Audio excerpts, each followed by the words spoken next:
Hello नमस्कार मेरे दोस्त, मेरे प्यारे प्यारे मित्र और मेरे प्यारे प्यारे बच्चों। मैं HNY आप सभी के बीच में एक महत्वपूर्ण वीडियो लेकर के आया हूं और यह वीडियो आप सभी के बीच में मैं एक अहम फैसले के बारे में रूबरू कराने की कोशिश करूंगा इस वीडियो में। तो मेरे दोस्त, मेरे भाई, अगर आप इसी तरह की सेवा हमारी लेते रहने का इच्छा जाहिर करेंगे तो हमारे इस चैनल को ज़रूर से ज़रूर आप सब्सक्राइब करेंगे, सपोर्ट करेंगे और हमारी सहायता करेंगे।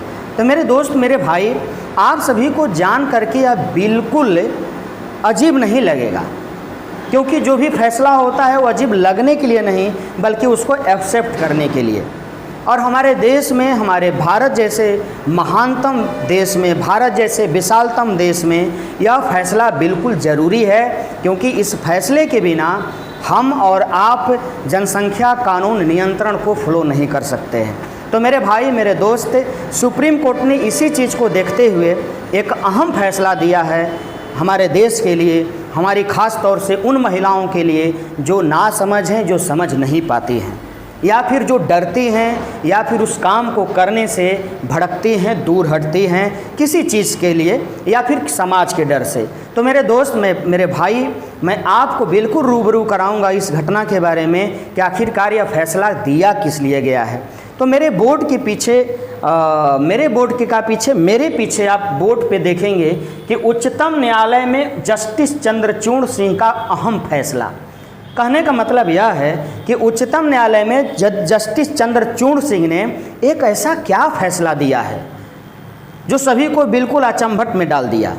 तो वो फैसला कोई इस तरह मतलब बहुत ख़राब नहीं है, बहुत कठिन नहीं है, वो बेहतर फैसला है, मैं उसका स्वागत करता हूँ। तो वो क्या है कि विवाहित अविवाहित दोनों को अधिकार, मतलब विवाहित और अविवाहित दोनों को अधिकार दिया इस फैसले में। सुप्रीम कोर्ट ने जज चंद्रचूड़ सिंह ने क्या फैसला दिया, क्या अधिकार दिया? तो यह अधिकार है मेरे दोस्त कि 24 सप्ताह तक गर्भपात का अधिकार। समझ गए आप हमारी बात को? हम जो कहना चाह रहे थे अभी तक, मतलब सुप्रीम कोर्ट ने हमारे देश के उन महिलाओं को जो डरती थी, जो भयभीत होती थी, जो चिंतित होती थी, जो यह कर नहीं पा रही थी, उनको बिल्कुल एक फैसला, अहम फैसला दे दिया कि अगर आप स्वेच्छा से चाहती हैं तो अपना गर्भपात करा सकती हैं। अधिकतम आपको 24 सप्ताह तक समय दिया जाता है। कहने का मतलब यह कि अगर किसी महिला को 24 सप्ताह तक अगर कोई बच्चा ठहर जाता है, वो महिला 24 सप्ताह तक प्रेग्नेंट होती रहे, ठीक है, 24 सप्ताह तक अगर वो प्रेग्नेंट है, प्रेगनेंसी है उसकी, तो वह स्वेच्छा से अगर चाहे तो इतने दिन के अंदर अपना अबॉर्शन करा सकती है, अगर वो चाह रही है कि नहीं हमें बच्चा नहीं चाहिए। तो सुप्रीम कोर्ट ने एक अहम फैसला दिया है, 2022 की मैं जिक्र कर रहा हूँ अभी फिलहाल में। तो ये ऐसा फैसला किस कारण दिया गया, किसकी वजह से दिया गया, क्या कारण था इसको देने का, तो मैं उसके बारे में आपको रूबरू कराना चाहता हूं। तो चलता हूं मैं इस वीडियो में आगे, आप बिल्कुल भली भांति देखेंगे। मेरे मित्र ज़रा सोचिए यहाँ पे मैं क्या कहना चाहता हूँ, मामला क्या है इस फैसले को देने के पीछे, इसका मामला क्या है, तो आप गौर करेंगे। ये मामला क्या है मेरे मित्र? याचिकाकर्ता मणिपुर की रहने वाली है। कहने का मतलब कि ये एक याचिकाकर्ता थी, एक महिला थी, पीड़ित महिला इससे, और वह क्या की कि दिल्ली में रहती थी, उसका राज्य मणिपुर था, और वह महिला जाती है, उसको पता चलता है कि मैं गर्भावस्था में हो गई, मतलब मैं प्रेग्नेंट हो गई, ठीक है, और वो सोचती है कि मैं अपना अबॉर्शन करा लूँ। लेकिन महिला क्या करती है, तो इसी सोच को लेकर के वह हाई कोर्ट में जाती है अपनी मांग को पूरा करने के लिए। लेकिन हाई कोर्ट ने कानून का हवाला देते हुए यह कह करके उसको मना कर दिया कि नहीं, अब तक हमारा जो कानून है वो 20 सप्ताह तक ही उसको देने की इजाज़त करता है या गर्भपात कराने की इजाज़त देता है। हम 24 सप्ताह, 21 सप्ताह, 22 सप्ताह नहीं दे सकते, जबकि वो 20 सप्ताह से क्रॉस कर गई थी महिला ने, ठीक है, उसका जो बच्चा था गर्भ में वो 20 सप्ताह से अधिक हो गया था। तो यह हाई कोर्ट ने उसको दरकिनार कर दिया कि नहीं, मैं आपको ऐसा फैसला नहीं दे सकता। अगर इसको आप करवाना चाहेंगे तो कानूनन अविवाहित या अविवाहित महिलाओं को मेडिकल प्रक्रिया के जरिए गर्भपात कराने का समय दिया जाएगा आपको। मतलब अगर अविवाहित आप हैं, ये महिला अविवाहित थी, विवाहित नहीं थी, तो इसको समस्या झेलनी पड़ी। अब एक कंडीशंस क्या हुआ, श्रेणी के अंतर्गत ये जो कहा सुप्रीम हाई कोर्ट ने, दिल्ली हाई कोर्ट ने, कि हमको सिर्फ 20 सप्ताह तक ही हमको इसकी इजाज़त देने की क्षमता है, मैं 24 सप्ताह इसको नहीं कर सकता, 20 सप्ताह से अधिक नहीं कर सकता। अब इन चीज़ों को लेकर के महिला बड़ा तनाव में आई, और तनाव में आने के बाद उन्होंने क्या किया कि सुप्रीम कोर्ट में गई। सुप्रीम कोर्ट ने गई और वह याचिका दाखिल करती है, और याचिका जब दाखिल करती है मेरे दोस्त, तो 21 जुलाई को सुप्रीम कोर्ट ने अपना फैसला देता है। 21 जुलाई को सुप्रीम कोर्ट ने अपना फैसला दिया, और फैसला दिया क्या? फैसला दिया मतलब हाई कोर्ट के फैसले को पलट दिया कि नहीं, आप ऐसा नहीं कर सकते, क्योंकि अगर जो महिला 20 सप्ताह से भी अधिक अगर हो चुकी है और वो चाहती है स्वेच्छा से, या फिर वो चाहे विवाहित हो, मेरे दोस्त सुप्रीम कोर्ट ने कहा वो या फिर कोई महिला विवाहित हो या फिर अविवाहित हो, अविवाहित हो, समझ रहे हैं आप हमारी बात को, विवाहित हो या अविवाहित हो, दोनों महिलाओं को हम यह बिल्कुल स्वतंत्रता देना चाहते हैं, अधिकार देना चाहते हैं कि वह अपना अबॉर्शन करा सकती है। दिल्ली हाई कोर्ट का फैसला सुप्रीम कोर्ट ने, अपना उच्चतम न्यायालय ने बदल दिया, चेंज कर दिया। अब मैं चलूँगा थोड़ा सा आगे की ओर कि जो एक्ट था मेरे दोस्त, अबॉर्शन एक्ट जो था, ये आया कब? तो भारतीय संसद ने क्या किया मेरे भाई, भारतीय संसद ने क्या किया कि 1971 में medical termination of pregnancy act या फिर MTP कानून पारित किया था। 1971 की बात थी। कब की बात थी? 1971। ये आपको MTP ये वाला एक्ट पारित किया गया। यह एक्ट पारित किया कब? तो 1971 ईस्वी में, ठीक है। ये एक्ट पारित किया गया 1971 में संसद द्वारा, और उस एक्ट में कहा गया था कि कोई महिला 20 सप्ताह तक अपना अबॉर्शन करा सकती है, राइट। कानून पारित किया था और 2021 में इसमें संशोधन हुआ। तो कानून पारित किया था वो पहले, लेकिन 2021 में क्या हुआ? संशोधन हुआ। बनने के वक्त यह दुनिया के सबसे प्रगतिशील कानूनों में से एक था।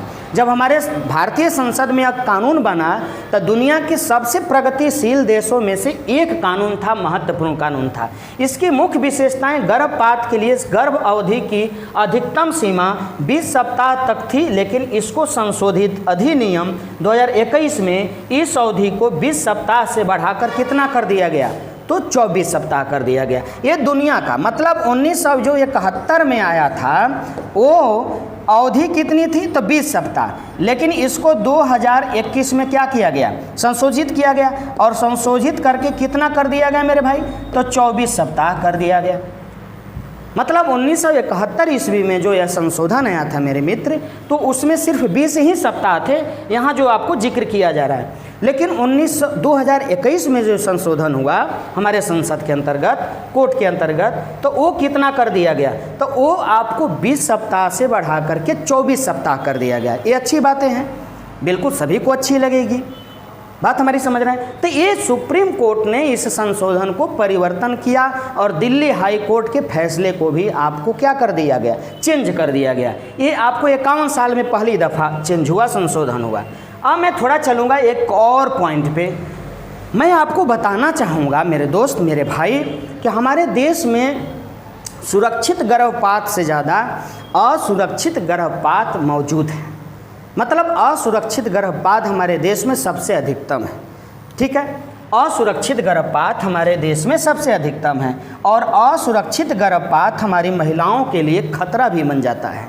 ये जो असुरक्षित गर्भपात होता है हमारी महिलाओं के लिए खतरा भी बन जाता है। तो मैं आपको बताना चाहूँगा कि वो कैसे। जैसे कि ये सुरक्षित है, तो सुरक्षित है, तो सुरक्षित गर्भपात में क्या होता है मेरे भाई? तो सुरक्षित गर्भपात में पति और पत्नी होते हैं।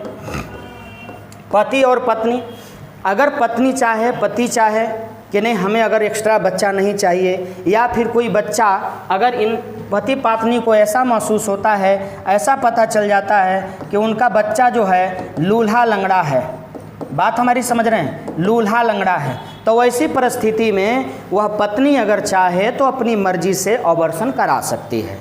समझ रहे थे? सुरक्षित गर्भपात हो गया, तो वो जांच करवा के जाएगी, करवाएगी, बड़े बड़े बढ़िया से बढ़िया बेहतर डॉक्टरों के पास कांटेक्ट करेगी। लेकिन मेरे दोस्त, मेरे भाई, अगर हम इसको असुरक्षित ले लें अगर असुरक्षित ले लें, असुरक्षित गर्भपात ले लें तो इसमें तो समस्याएं अनंत हैं, बिल्कुल अनंत है। अब असुरक्षित गर्भपात में क्या होता है, तो इसमें लुक छिप करके काम होता है। इसमें क्या होता है, लुक छिप करके काम होता है। सिंपल सी बात है, मतलब असुरक्षित गर्भपात होगा तो वही महिला वही लड़की जाएगी ना जो छुप के ऐसा कोई गलत काम कर दिया या फिर वैसी परेशानी में आ गई।